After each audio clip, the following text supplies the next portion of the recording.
was always looking, the way I operate, look for coding buddies, or at least I was when I had more time. So I was looking forward to code on some project with him together. The whole Segway 2X stuff happened. He said to BitPay that he'll make them obsolete and start coding. And I just saw the guy was like lonely to code alone. So I joined in. And since then, I'm just in Bitcoin ecosystem recently. A year and a half ago, I also joined Strike, which is more like traditional startup. And yeah, every day now I spend some time on Twitter, post, interact with people in Bitcoin community, and then see what I can do when it comes to Bitcoin development, how I can get more people in, because I think it's a great space to be in. And that's me, my intro, my backstory. Who wants to go next? Let's do Desiree since she's limited on time. Oh yeah. So hey guys, I am Desiree and I am VP of Business Operations at Lightning Labs, along with being involved with a host of other things like Gox, which is a esports tournament that features games built on Lightning, the Lightning Network, which is super fun. One thing that I think about a lot at Lightning Labs, and one thing that we're really focusing on this year is bringing on more developers, getting more developers involved in this ecosystem, and just thinking of ways we can kind of lower that barrier and onboard more people. So I'm super interested in this conversation and, talking about this regularly to not only just bring more people to the space, but figure out how best to do so. So I'm very much looking forward to these conversations to figure out, what we can do as a company and just what we can do as a community to make it easier to learn experiences and just, build better onboarding.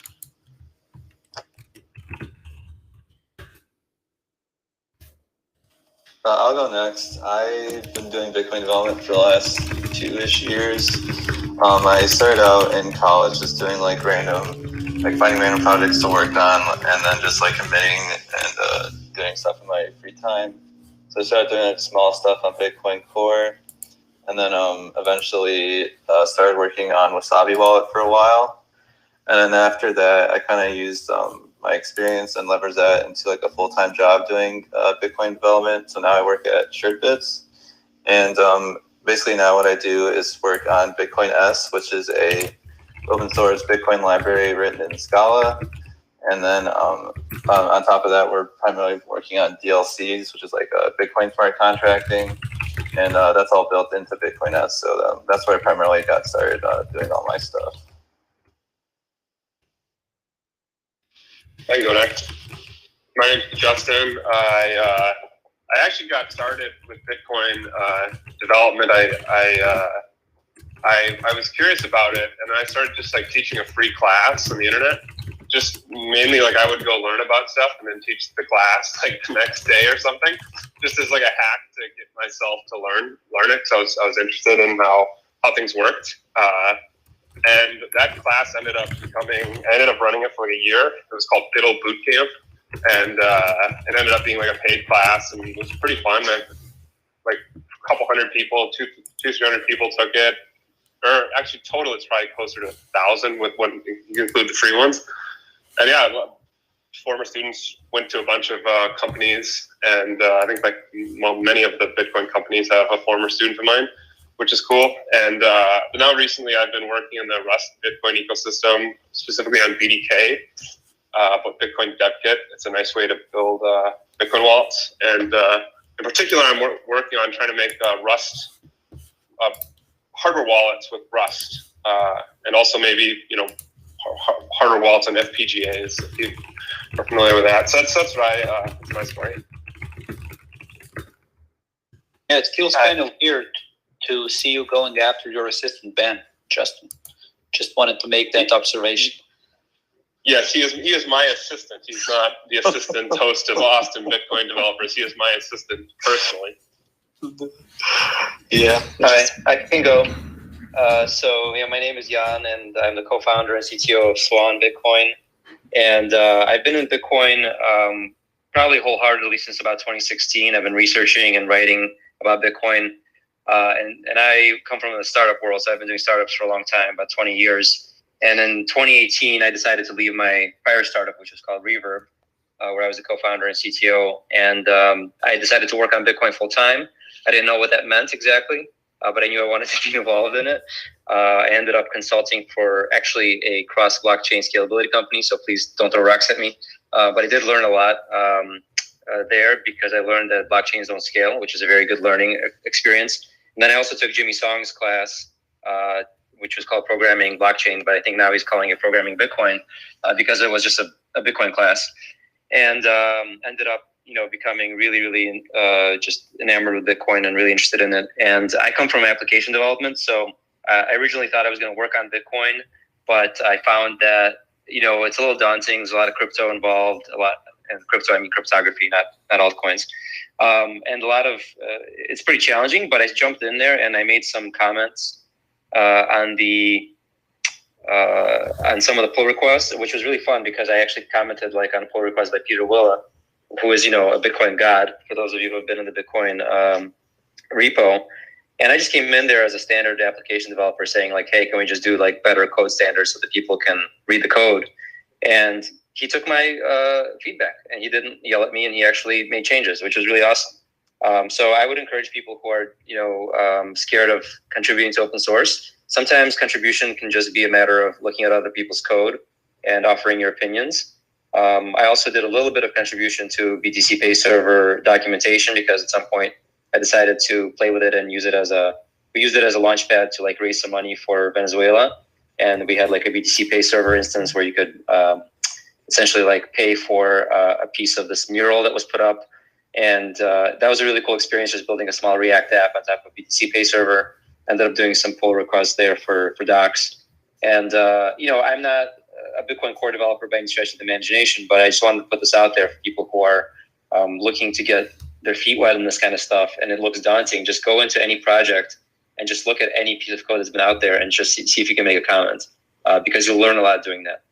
But yeah, now I run a Swan, and we are mostly, we're a commercial application, so mostly we're closed source, but we are trying to contribute to the open source ecosystem. And as I mentioned prior to the intros, we do have a tool called XPub tool, which helps you generate XPubs into standard addresses using your Node library, so you can do it in your browser and stuff like that. So go check it out, contribute, and yeah, happy to be here. Hey folks, I want to do a quick reset of the room because we've got so many new people. If you're just joining us, this is how to get into Bitcoin development. We have some massively heavy hitters up here on the stage. They're going to be sharing their stories about how they got into Bitcoin development, how you can get into Bitcoin development, and towards the end, we will be taking some questions. I just found out that we actually have a sponsor for this stream, and that sponsor is bitcoindevlist.com. So if you're listening, please go to bitcoindevlist.com at some point later today and consider making a donation to Bitcoin development. Now back to your scheduled programming. Frankie, every time you talk, you sound more like a radio DJ. I'm having fun with this app, to be honest. It's great for people who like to do voice work. I love that, entrance. Bitcoin dev list, definitely. Jamal. Hey, what's up, everyone? What's up, Rockstar? What's up, Justin, John, Ali? I just wanted to, kind of tell my story. I've gotten into Bitcoin development in 2018, and I obviously found Bitcoin during the 2017 bull run. So I came for the gains and stayed for the tech. And when I decided that I wanted to kind of learn how the technology worked, my first instinct was to kind of find open source projects that I liked and see, what stack they were building on and see if I could help out in some way possible. So that's kind of where I first started in. The Jack Mallers Zap wallet was my first bit. Just diving in. I'm more of an application developer, so I have plenty of experience with React and TypeScript and JavaScript and know a bit of C#. But So I started contributing there and realized how little I knew about the underlying Bitcoin and Lightning network. So I actually took Justin up on was perfect timing and enrolled in Justin's Build Bootcamp course. So I'm a proud alum of his course. Thank you very much, Justin. That was an awesome experience. Thanks, man. And then, yeah, that helped a ton, just kind of building my knowledge of what a blockchain is, what UTXOs are, what scripts are, and all those things. And so after taking that course, I continued, I had a couple pull requests merging into the Zap wallet. And then Lightning Jewel from Willow Burn emerged. And that really got me excited as a browser plugin with Lightning capabilities. So I kind of jumped on that project and just started just slamming away code towards that. And he was very welcome, very supportive, very, eager to review the contributions I was making there. And so that was kind of my start. I eventually was able to get into as a kind of an observer of the Chaincode residency, where I met John and a bunch of the other great Bitcoin devs. And after the residency, actually found kind of a need in the Bitcoin development space from my own experience. And due to the lack of developer tools, like setting up a Lightning environment locally to build your apps was a painful experience. And so I built an app called Polar. Sorry for the shill, but hopefully it'll help some new Lightning developers. So I created an app called Polar, lightningpolar.com, that basically allows you with just a couple of clicks, spin up a local Lightning network. And after creating that project or continuing to work on that project, I saw Lightning Labs had an open position for a front-end developer, applied, and ended up joining the Lightning Labs team, which is what I do today. And continue to build out more on the front-end side, building UIs for the tech and the products that Ali and the other great engineers at the protocol level build.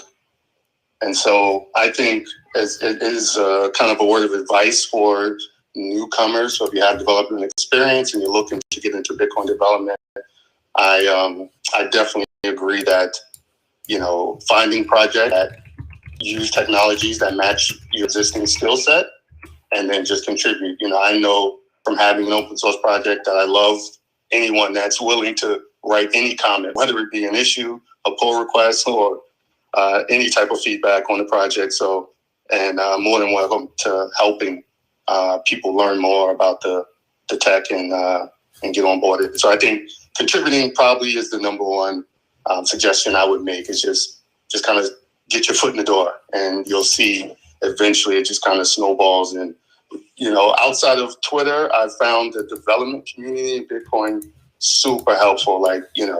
With no, they're not asking for anything in return. They just want to see you be productive and contributing to the space. So I'm very bullish on Bitcoin and Lightning developers.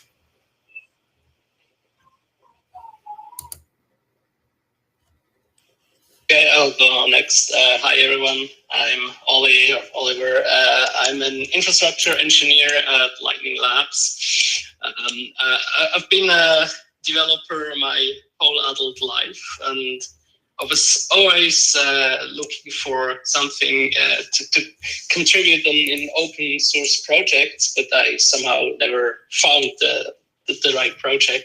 And when I finally got into Bitcoin itself, I was also looking for a project I could start contributing to, and after building my own wallets and stuff to learn how everything works, I kind of discovered this thing called Lightning Network, which was very new at the time. It was end of 2017, so no mainnet yet, and Bitcoin itself always was kind of unapproachable to me because I'm not the C++ developer, and I probably never will be. So the language for me was kind of a problem to get into, and that's why I saw this new thing, the Lightning Network, and there's an implementation in Golang, which at the point I also didn't know, but it looked way easier to learn. So that's more or less the reason why I ended up choosing L&D as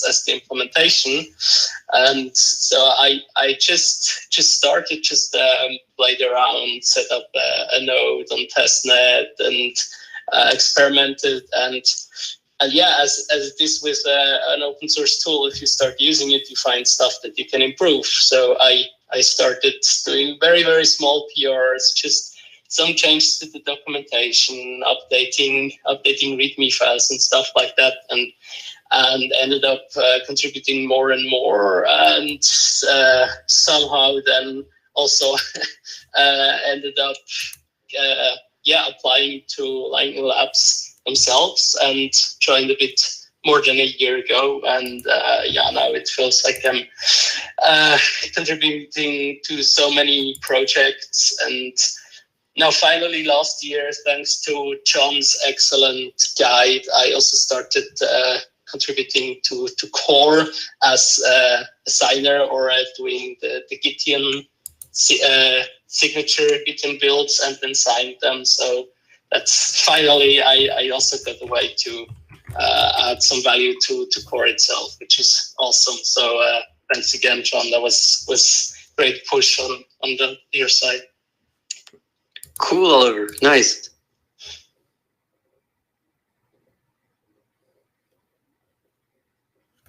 Yeah, we're just now waiting for your story, John, because you're the last one. And one thing that I'm noticing, like, all of us are working in different programming languages. So whatever is the composition of audience, like wherever they want to start their contribution, it's pretty much, they just see what our tech stack is, and one of them can definitely help them. Like, I think we have all programming languages covered.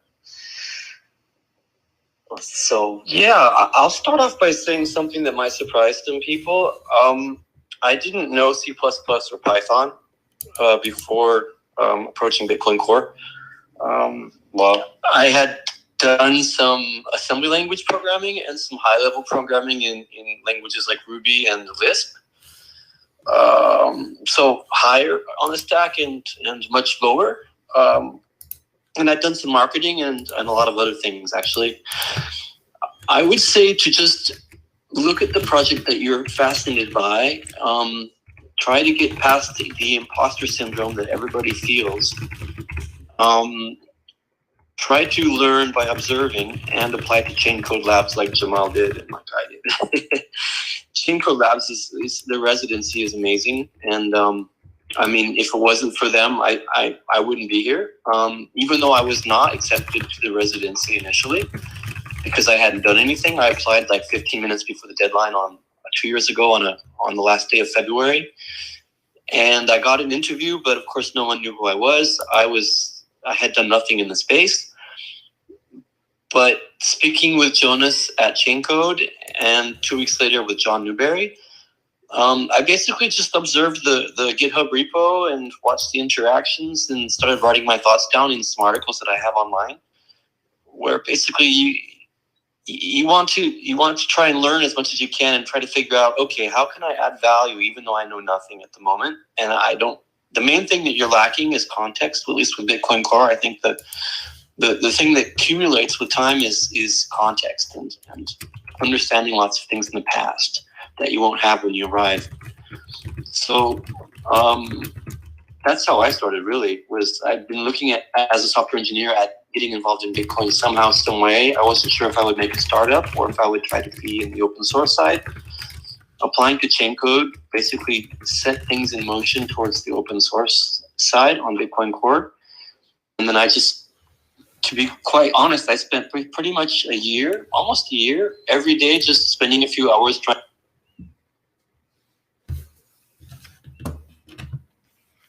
Europe getting disconnected. Yeah. Well, we lost him. He's coming back. French internet just doesn't. French internet. Real quick, for everyone in the audience, if you know anyone who's a developer or anyone who's interested in Bitcoin, ping them to enter the room. We'd appreciate it. We're trying to spread the word about Bitcoin and Bitcoin development and how much fun it is, right, Rockstar? The most fun is the parties, like after parties, after we're done coding. But you and I will organize a separate room for that. Sounds good. John, you back?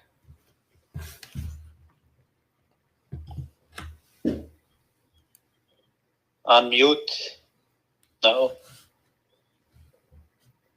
No, French internet. This is why Nicholas emigrated to Japan. Well, I guess from here, when John gets back. When I'm hearing all your stories, it's kind of, I thought that I'm unique and special, but it seems I'm not. Like all of us had find the project you like, start coding, and get better. Because for me, it's really weird to hear that John didn't have previous like C++ experience, and now he's one of the main reviewers on Bitcoin Core. So, because there's a lesson in there, could have learned C++ by now. John, are you back?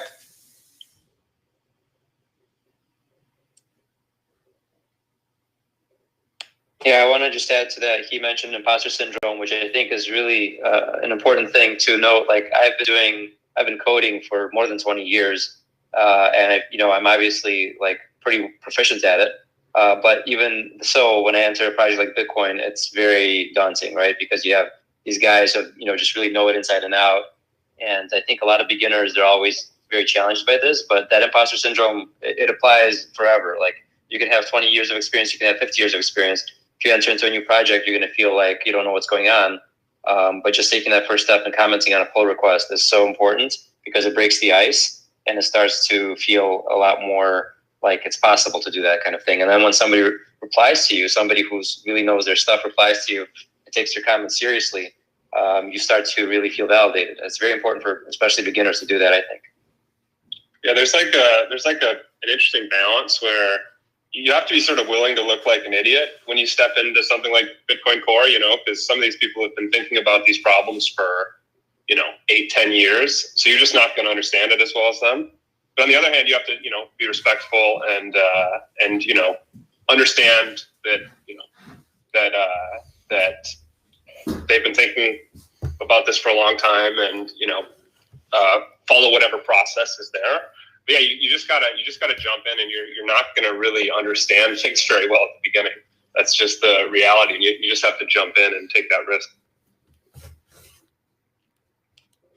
Yeah, I would actually even add to that even like speaking with that Chaincode, speaking with John Newberry and Andrew Chow, I don't think there's anyone in the Bitcoin space that knows everything about Bitcoin. Like, I think there are plenty of people that know a lot, maybe 60, 80%.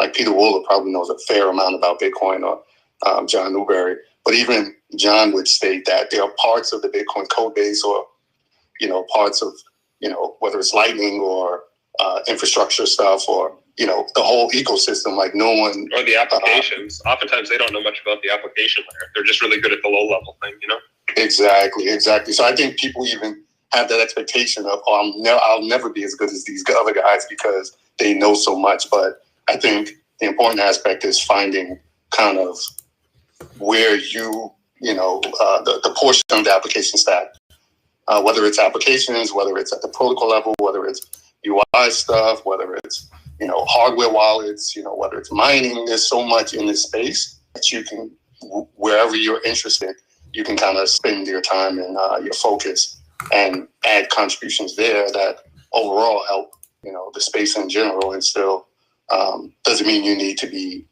an expert of all things Bitcoin. Yeah, I've always found because if you're gonna start contributing to a Bitcoin project, a lot of people ask what's the most important one I should be working on? But really, since Bitcoin covers so many different breadths of things, it's better just to find something that you're most interested in and start committing, because you'll end up probably spending more time on it and doing a bigger benefit to the space just because you are spending more time and doing something that you're actually really interested in. So like that's like what I did, where like, you know, I started on Wasabi Walk because I thought like Bitcoin privacy was cool. So I spent there and ended up spending like an entire summer just like spending all my time working on it. And like that really helped me out, because if, you know, if I'd worked on a project that I might not have been as interested in, you know, I wouldn't have spent those extra hours like every day doing that. And I think we're all better because like people do that. Yeah, having taught that class, one pattern I noticed is that, you know, some people would you know, be great in the class, but I'd never, you know, they just fall off the planet once the class finished. They just disappear. Whereas other people manage to, you know, be prolific, you know, open source developers who get a job or something. I think a lot of them who have found success, I think what a lot of them did was they just started. They started with like, yeah, it's stupid to try to find the perfect project, or, you know, just start with something that you use as a user. And I noticed a lot of them would start with something they use as a user, start finding things that bothered them as a user. You know, so if there's some screen in the app or some weird thing in a configuration file, just go figure that out and hunt it down and try to fix that. And oftentimes in that process, you'll that's how you get like your toehold. Start with something that you dislike as a user, and then you can start branching up from there. Yeah, if I may jump in on this topic, because you're all giving really great advice. One thing that's specific for me that I like figure out through Bitcoin development is that, like what Ben was saying, you find a feature or a task that excites you, and that's a great advice. But what I found for me personally, like I'm excited by people, like not so much about tasks. So my contributions only succeeded when I found Nicholas and then added more people to that BTCpay server project that like I care about. And then when you're working together with those people, everything becomes so much easier, especially when you can ask somebody like Nicholas, okay, you know, how did you do this? Or why did you do it this certain way? And then you save yourself like a month of solo research. And honestly, like that's even what got me to suggest a room like this, so that new people that are seeing Bitcoin and find Bitcoin exciting but just don't know where to start. Like I think, I don't know, for everybody in the room, I don't want to put you in a bad position, but like I personally, whoever wants to get into Bitcoin and doesn't know where to start, like reach out to me. Yeah, and I'm sure others, yeah, that you can say if you're willing to have a flow of people reaching out to you.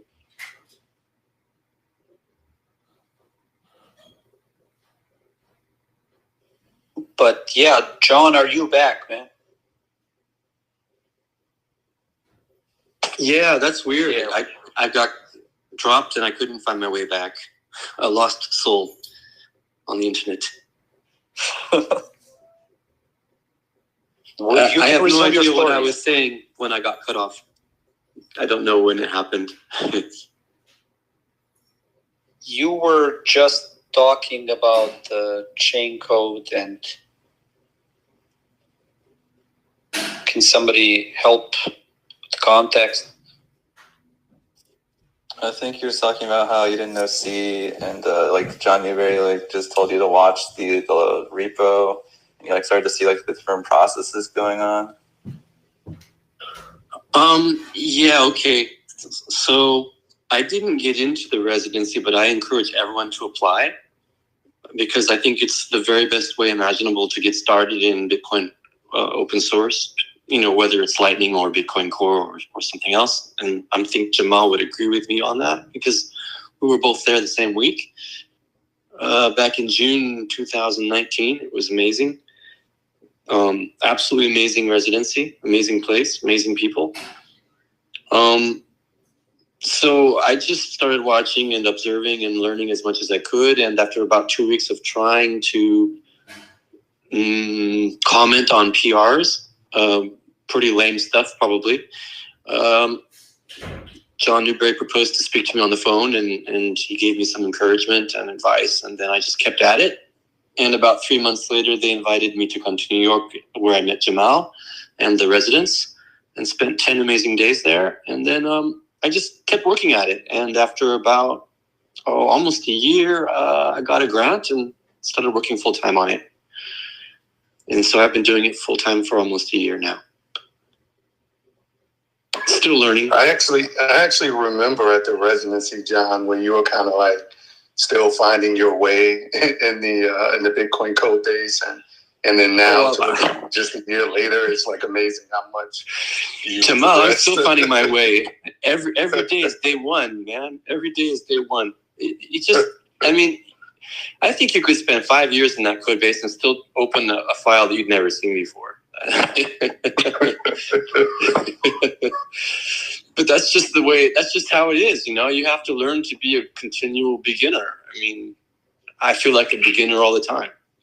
And that's an interesting point. If you're thinking about whether you'd like to do this professionally or spend more time on it, one of the benefits is that it's like endless learning. Like I feel like I learn more doing this. There's just so much interesting stuff to learn. So if that's something that you value, this might be a good thing for you. There's lots of downsides, but this is one of the really enjoyable parts of working. Yeah, you have to love the process. If you're doing it just for some external things, I don't think it can work as easily. But if you love the process and if you don't mind just bashing your brain against problems, and learning, then it's good. But yeah, you have to kind of have to throw yourself into it, I would say. And one advice I would give someone who's maybe overwhelmed and doesn't know where to start, what I found to be a good start into any project is just to go and try to build it, try to run the tests, read through all the docs, run all the test suites you find. And during that process, you learn a lot about how this stuff is actually built, how everything works together, what you need to set up on your machine to actually start contributing. And at the same time, you will very likely also find something that is not yet perfect and can be improved upon. And then just take that, try to figure out what it is, how it can be improved, and that can lead you to your first contribution quite quickly. So just jump in, just try out everything there is, and yeah, as it is in open source, there's always something to improve. So it's a good way to start. That's a great point. If I could springboard off of what you said, Oliver, that's really good. In Bitcoin Core, I think the number one thing you could do to really, there's a new person called Jarol Rodriguez who's blowing my mind at the moment because he's testing all these pull requests and like somebody will say, well, what about this? And he will actually test it and he will put up a screenshot and say, I tested it and does this. And I'm like, wow, this guy's saving us all so much time. I think a really, really good way to add a lot of value without knowing a lot of context is just to test other people's work. And that's so useful because we're lacking testers and reviewers more than anything else. At least, I don't know about the other projects, but in Bitcoin Core, that's the case. And you'll add so much more value than you if you open pull requests off the bat. You also sort of get people who you get some goodwill, and then these people will, answer questions, and that can be very valuable. Yeah, I'm much more impressed by that than someone opening crappy pull requests. My first one took, I think, 2 months to get merged. And it was about redoing the release process or something. But, that's not where you're going to add value in the beginning. So, yeah, testing and reviewing is definitely what's needed. Yeah, there is always like someone who reviews the code as a code gatekeeper, and then you have Q&A. I think both are so valuable. But yeah, are there any more observations, or we should start opening the floor for questions and start getting people into Bitcoin development? I don't know when I got cut off, but I think one thing that helps is to just take baby steps every day, consistency. Like better to do 1 or 2 hours a day than to spend a whole day once a week. Just plug away at it. Little wins. That's my approach anyway. It's just consistency is the key. I think. I guess one thing I would love to hear from the group would be resources, like where to find information about getting started with development. John, I know you have a great document on GitHub. Does anyone have any other? Because I think in Lightning, and this is something that I feel strongly about, and something that I'm encouraging us at Lightning Labs to do is to spend more effort on developer documentation, sample code, those type of things. Anyone else in the room kind of have any ideas or suggestions or pointers of where to go outside of like the code base itself? Chaincode has like you can do the residency, but if you don't get in, they have or if you just want to do it on your own, they have this entire their entire like learning material on a GitHub page, and it's like hours of content. Like it took me like a week to go through I think just the SegWit content, and that was like one of like 10 modules. So there's like countless things you can read there, and like some of it's like just reading like an article from Bitcoin Magazine. Some of it's like here's a pull request for SegWit, or here's here's an IRC log of people discussing why we made this decision over this decision. And it's like super informative, and there's like lots of good things. And then there's at the end of each module, there's like discussion questions and then the answers to them. So you can it'll like test you on your knowledge too, and like really help you understand like lots of different aspects of the protocol, and then different trade-offs that Bitcoin's making, and like why they're important. Yeah, I was going to also add Jimmy Song's Programming Bitcoin repo, which is basically his book. He made a book called Programming Bitcoin, which you can get on Amazon. But you can also get essentially the free version of it, Jimmy Song /Programming Bitcoin on GitHub. And what that is actually it's in Python, and it's like a walkthrough of essentially building Bitcoin from scratch. So you'll learn, everything from the elliptic curve cryptography up to how, Bitcoin clients communicate. So you'll essentially build a mini Bitcoin client along the way. And it was really useful, at least for me, to understand Bitcoin front to back. It's not the actual Bitcoin code. It's a separate client, but it kind of follows the idea of how Bitcoin works. And it all has a bunch of examples that you can run in each of those chapters. So they're people might be familiar with this thing called Jupyter. It's essentially like Python code that you can just run and see what it does. So as you go through the book, you can kind of see all the examples. And it's a really good way to learn how Bitcoin works.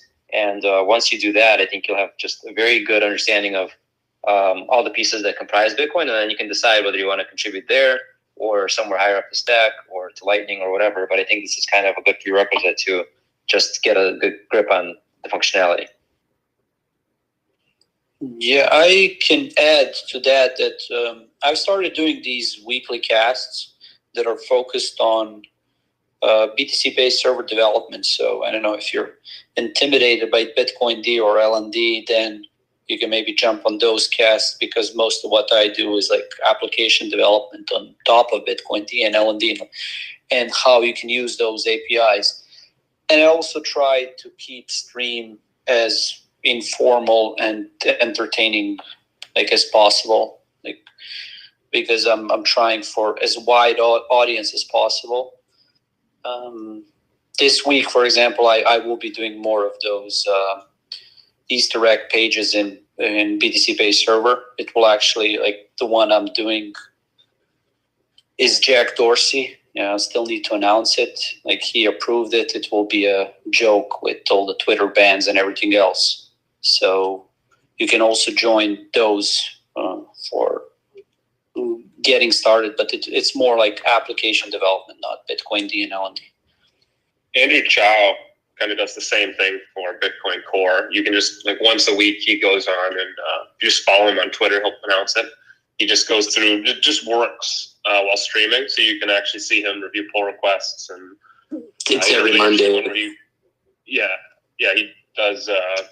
You saw him. I watched him review Taproot, for example. That was kind of interesting. Yeah. I good to hear about that one. You need to tweet it out after this Clubhouse meet. I want to start subscribing on that one. I think Lisa Niga at Blockstream was doing the same she was doing Twitch sessions. I don't know if she still does them anymore. I keep getting cut off, so I'm sorry if I'm repeating something someone already said, but 2 resources I'd recommend is subscribe to Bitcoin Optech newsletter, which I'm biased because I write for it as well as Carl, but there's a lot of work that goes into those newsletters. You'd be amazed. And of course, the Bitcoin Core PR Review Club.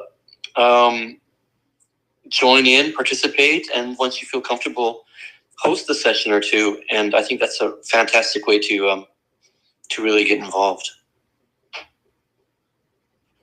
Yeah, I mean, I think we gave so many avenues here.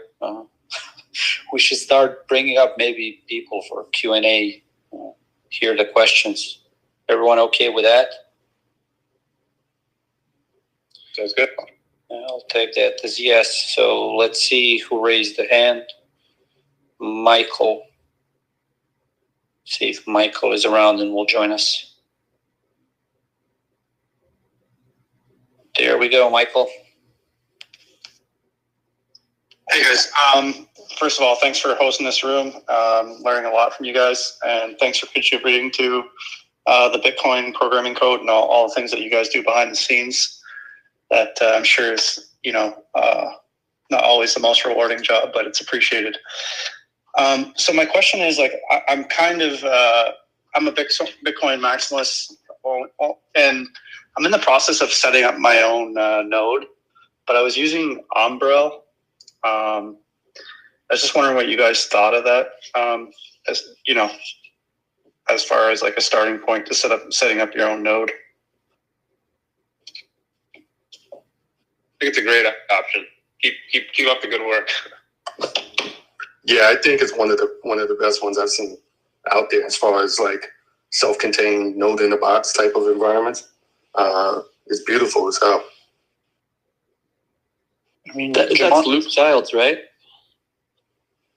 Yeah. Yes. I've heard nothing but great things about it. I haven't used it, but yeah, for great stuff. I haven't used it myself yet, but what I find fascinating is the concept on a technical level, how it allows other developers to add their apps. It's basically just Dockerize your app and write the small file, and it can then be added to the Umbrel store, which is just so cool. So you get your own full node with everything basic already set up, and then it just can click all these amazing things to add to your node. So yeah, if you have any tool or UI or whatever that is useful on top of a full node, yeah, think about adding it to Umbrel. It's pretty easy and a very nice process. Yeah, and I think it's a great avenue into development, because once you set up your node with Umbrel, then you can do what Ollie is saying. Maybe you have something else that you want to run, see how to add it, and then you can start contributing to Umbrel. And Umbrel is a pretty new project, young. So that's also what I advise people, especially if they're more motivated by people than tasks, like myself. You need to find really young project and get into it. As John said, consistency is the key, I would say. Every day do hour or 2, and your skills will develop, especially if you have previous experience. If you don't, it will also help to get up and running faster. So yeah. A few things that I wanted to mention was also the GUI fork, which I believe is located at github.com/bitcoin-core/GUI. And so there's a lot of good work going on over there to improve user experience. There's also opportunities for, helping with graphic design with some of the stuff going on over there. So to add to the previous point, it would be great to download some of these PRs and test that stuff as well. That would be awesome. A few other notes is there's other opportunities to contribute, as even just translations. I believe it's in Transifix. So it would be nice, since we're in this, broad reaching group here that you can also help translate documentation. And so there's plenty of opportunities to help, add to, bitcoincore.org. And so I just wanted to kind of add that there's other opportunities besides just adding to, the base code. So. Sure thing, Randy. I was like, do you have any questions or just observations? No, I just kind of wanted to add that to make sure people are aware that there's other opportunities to contribute. Okay, yeah, thanks for that. Hassan, do you have a question? Hello, can you hear me? Yes, we can hear you. Perfect. So thank you for allowing me to ask a question. I'm very passionate about Bitcoin, so I hope you don't sort of interpret this question in a cynical way. But as someone who's recently transitioned into technology, web development, coming from a property career previously, what's the quickest way or the most viable way for me to learn Bitcoin development, but also get paid? Because I'm 38 years old, I've got a family to support. So it's not just a question of passion. There are some practical considerations that I need to consider whilst trying to break into Bitcoin development as well.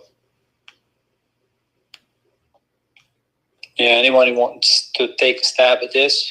I'll just contribute I honestly did it nights and weekends for a pretty long time before I found an opportunity to actually get paid to do it. So I think you kind of got to use that passion that you have for Bitcoin to motivate you to spend a little more time working on it. I don't think you can just from day one. It's likely unless you find something that's use your existing skill set. Yeah. So I wanted to. I saved for years to have a year runway. And I think the fastest person I've seen get a grant, just showing up from nothing, it took 4 months, I think. And that's incredibly fast, really. I think the best way to get paid is go get a job at an exchange. But that can be somewhat, you might not end up working on Bitcoin is the one risk, But you'll learn about it a lot because you'll be surrounded by people who know about it, and that's if you need to get paid, that's a way to get started. I'd say you might be able to find junior kind of development contracts with some of these companies where you can contribute a little bit and learn a lot, and maybe not work on exactly the thing you want to work on, but just learn. I would say if you really wanted to quit and work and get paid in Bitcoin, maybe the best way was actually just starting your own Bitcoin business. I mean, so you could actually earning through that way. But yeah, otherwise I would ditto what Jamal said. You're probably just have to do it nights and weekends until you can actually leverage your contributions into a full-time job. Yeah, you don't want to be competing against Ben and Justin, Jan, and everybody else. That's how I see it. Thanks for the advice, guys. Yeah, I appreciate that. There's obviously, I'd love to work on open source projects and contribute to those for a variety of reasons. But yeah, like I said, I've had to sort of try to see if I can balance those two things because I have other considerations also. And I'm hoping also that as it's a growing space, that there will be room for many more developers, although I appreciate it'll need to be quality developers. So hopefully I won't be competing directly with some of you on stage here. Hassan, if you want to work in open source, there is a place that is hiring, as far as I know. I'm not sure if that changed, but so Jeremy Rubin, one of Bitcoin core devs, he's trying to start this organization or institute, whatever you want to call it. It's called Judica.org. And he's looking to do some improvements. He does some open source work. He gets some grants, and he's in a position to hire some people. He's actually been looking to get some people on board. I've sent him some people his way. So you can hit him up, and you can even say Roman sent you. I mean, if you have you can read up on what he's doing, and if you feel you have the skill set for it, you can totally get in touch with him. I don't know if he's still hiring, but I know he was looking late last year. Thank you, Roman. I appreciate that. I'll definitely check that out. Just an FYI as well, Lightning Labs has a bunch of positions open.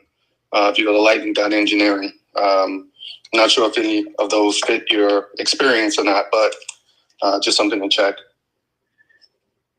Yeah, maybe just start applying. Sorry, go ahead. Yeah, maybe just start applying because Strike is even hiring. Like Lightning Labs is hiring. A lot of companies in Bitcoin space are hiring.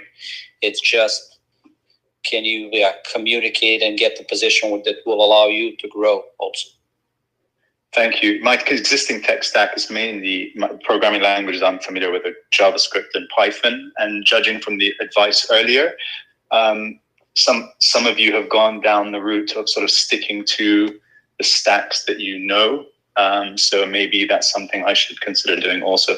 But thank you for the advice. I really appreciate it.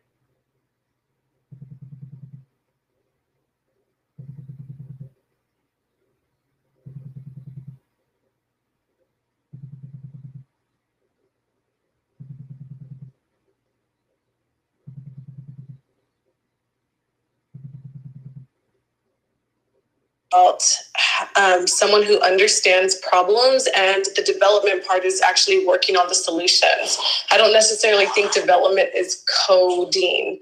Am I wrong in my thought process for that? Are we specifically talking about coding, like the language for development, or does this have business application as well? That's a tough question, but I think this chat seems like we're talking about coding, but you're absolutely right. Development is about solving problems. Even if we're writing code, it's a problem-solving trade, right? Well, I think when Michael came up and asked his question about the node, my feeling was that I feel like to create a node, to have a node, it's because you're mining Bitcoin. But for me, is that development? Yeah, no, running your own node is probably not much of a development now. Okay. Well, so this chat is a little more focused on actual like writing software, I think, right? But there are obviously many opportunities to contribute in the space that doesn't involve that. But this chat's more focused on the software programming side. Yeah, because that's what we know. Yeah. We don't know the other side. Yeah, but for sure. I mean, he's absolutely correct. And Justin, thank you for giving me the voice. And just one other thing I wanted to mention, Frankie. So I know Square was looking for a designer at some point, and I think that's actually probably a big gap because we have a lot of very technical guys, maybe some cryptographers, a lot of developers, but guys who really understand UX, user experience, and how to build things that work well with humans. Because sooner or later, it's a human using it. I think there's a bit of a gap there. So Square really thought about it. There's, some people may think that's a silly, question. Okay, so you have Bitcoins in your wallet, but what about like smaller units? Do you call them milli-BTC? Do you call them Satoshi, Sats, whatever, right? And that's really a designer's job, right, to figure that out. Like a product designer who would think, okay, what works better for people? I mean, is it better to have just maybe one subunit or two subunits? It's a human angle, and I think it's important. And I think that's where you can contribute, even if you don't code a lot. Like if it's something you're not too familiar with, they can make large contributions by being a designer or like a UX researcher or something of that sort. Anybody else have questions? Yeah, and to just add to that discussion, I mean, we here are more focused on coding because that's what we are doing, and that's the best way we can help new people. General development, absolutely. I say development is way more than coding. Even if you're coding, you need to write tests, you need to test Q&A.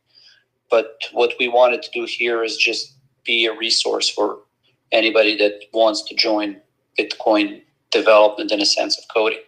Anything else? Yeah, sure. I mean, I personally, anybody that wants to get into BTCpay server or Strike, reach out to me. I'm available. So, thank you.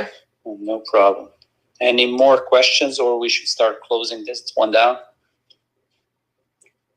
Yeah, Rockstar, I had one quick thing, or just about BTC Pay server.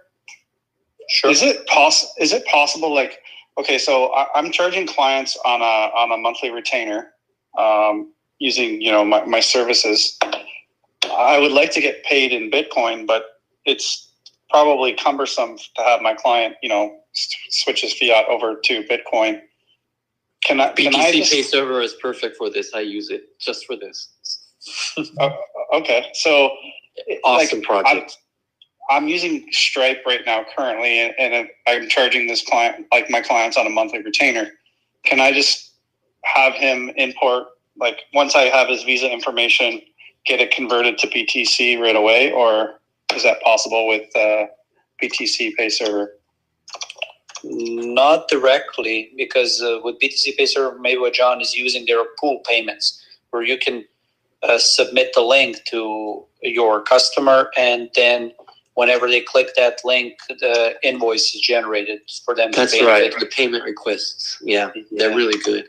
Yeah. So, but the thing is, if you want client to pay in fiat, dirty old fiat, then I guess you should get them on Stripe, like what I'm also working on, because it's that other side.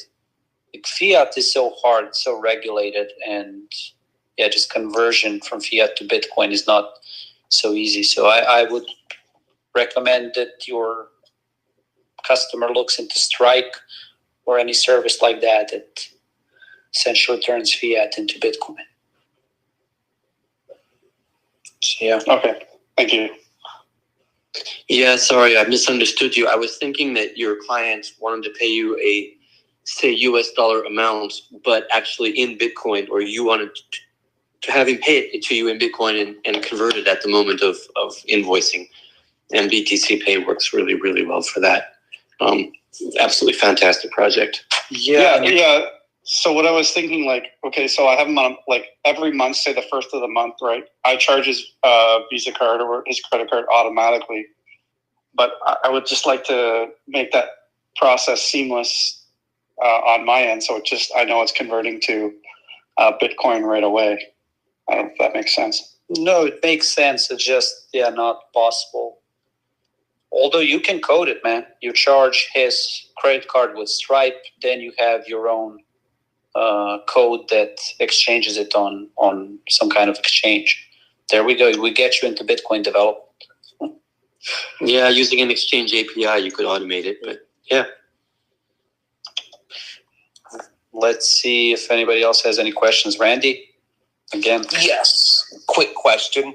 I know that the Chaincode Labs residency was mentioned, and with the current state of things, I was wondering if they were ever considering posting and creating an online curriculum so people can kind of check that out and learn or contribute to the online curriculum if they ever plan to make that available. They already do have that. It's posted on the Chaincode Labs' GitHub, and it's like hours and hours and hours of content. It's like a bunch of different modules, and they all have like review questions, and like I don't know, it took me like a week to go through like just one of the modules. So there's like tons of content there if you want to dive into it that way. That's correct, and it's continually kept up to date and maintained. So I mean, Jonas over at Chaincode keeps trimming that information like a fine bonsai.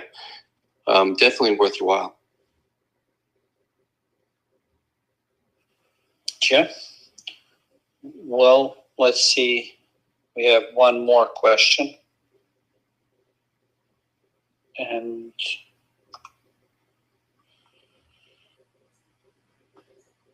Delia, are you in? No? Well, I will start closing it up. I think it was a good session. Talked about how we personally got into Bitcoin development. We talked about development versus coding, which is something I would also bring up when you say Bitcoin development. You can argue that only John here is doing the work, and Ben with Bitcoin Core.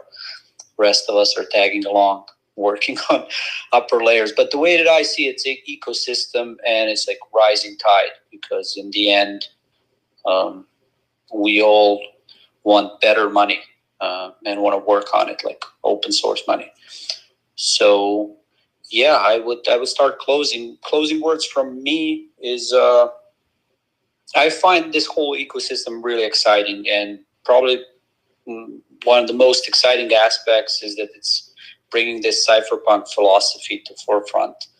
Like when I look at my profile, I always laugh because this like Rockstar developer was supposed to be a joke, but somehow, you know, like I'm joining these rooms and people are still calling me Rockstar. So it's kind of nice. I would actually recommend, if you are getting into Bitcoin development in any form, just try it and invent an identity and start building reputation. So even that part is fun, and it's a nice exploration.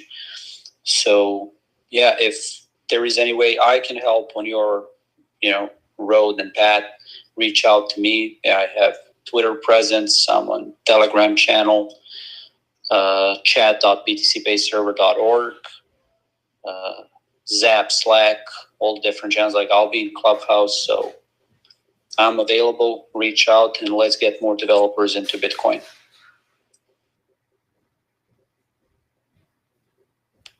Yeah, I'd say ditto that. Like, if you want to get started, just find a project you love and or just something you're interested in, and like just find a way to make your first contribution, and just use that to, just slowly work your way into contributing more and more. And if you have any questions, feel free to DM me. I'm sure anyone else in this chat would happily reply as well. Or you can go on like Bitcoin Stack Exchange or like Bitcoin Wizards or the Bitcoin Dev IRC, and like anyone will like answer your questions there as well. So there's like tons of resources you could find.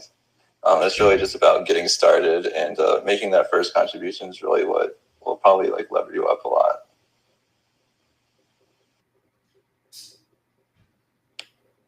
Yeah, and remember that the best time to get into it is now. So yeah, just do it. And personally, I have the feeling that there's a huge wave of new jobs, new positions coming, because with number go up, usually also interest go up, and therefore need for developers. So just put these extra hours in to learn all the stuff and be prepared for when there will be a huge demand for people that know how to code and have used Bitcoin and before. So I think these two requirements will be all, because there today aren't enough developers in the world, and definitely will never be enough to that also have knowledge on Bitcoin. So just jump in, just do it.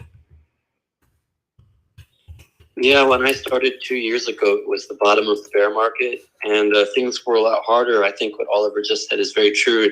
This is a great time. It's still early in the game, and yet things are percolating a bit more with the bull market than they were, say, 2 years ago, when it was felt quite a bit dead, actually. But I wasn't here for the money. I was here for the cause of freedom. I really feel passionately about, I want people to be able to liberate themselves.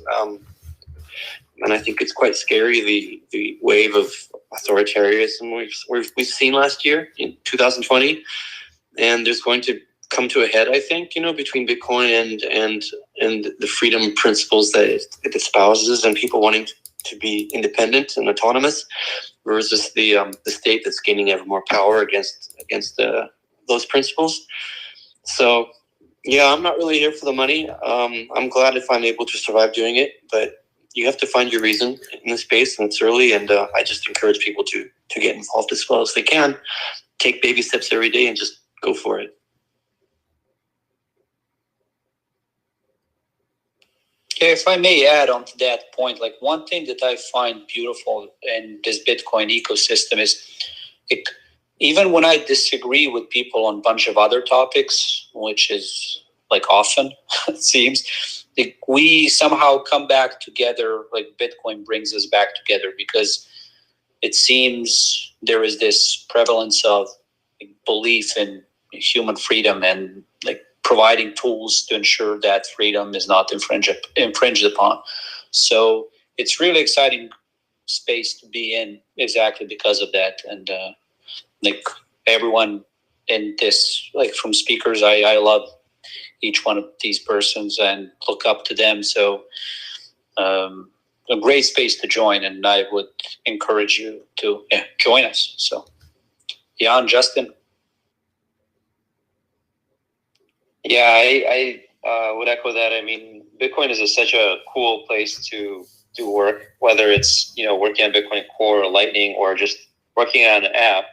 And it could be a simple app, it could be a web app that you build that visualizes something. Lots of people have made really cool apps in their own languages they're comfortable with, just like connecting to Bitcoin statistics or looking at open source projects in the space. There's so much you could do. I really encourage everybody to go out and just make a first contribution, even if that contribution is adding documentation somewhere or testing something or commenting on a pull request or applying to work for a Bitcoin company. These are all options, obviously, but I do think, I think most of us here kind of hustled our way into this working nights and weekends when we first started developing. That was certainly my experience. I was lucky enough to start when I was a kid and not older. But I worked nights and weekends until I got good enough where somebody would pay me money. And I think that's the lesson here. And if you contribute to open source, that's a very, very valuable thing. Even if you end up getting a commercial job at the end of the day, you can bring your open source contributions to that job application and say, look, this is what I do. I tinker with stuff in my free time. And that's something employers find super valuable. So encourage everybody to go out and contribute some open source. And you can ping any of us here. I'm sure all of us would be happy to direct you to a project that could use some help. Closing words from teacher Justin. Yeah. I have nothing to add. I think we've covered almost everything. We've covered, people probably have too much information now. So I just say, choose one thing and just go do it. Yeah, solid advice. Now we just need to see if Brecky is around to close it out. Ladies and gentlemen, thank you for joining us for How to Get into Bitcoin Development. If you didn't get your questions answered today, feel free to bother Rockstardev on Twitter. Just search for Rockstardev. How's that? That was great. That's good. I see you've been practicing that for the last hour. I'd like to congratulate you. Yes. Well, I've got a bunch of voices in me. We can do the Bitcoin wizard voice. Welcome to Bitcoin, where we make magic internet money. I just can't. This is going on. I just downhill. can't wait for Yellen to like. I can't wait for Yellen video, Brecky. Please leave that one as soon as possible. Yeah. All right, I'll work. That's on another it. way you could get a job at the Federal Reserve and just destroy it from the inside. That's another. Yeah. Well, we kept it long enough, so yeah, we'll start closing. It was a pleasure, everyone. Talk soon, then we'll be in touch. Thank you, everybody.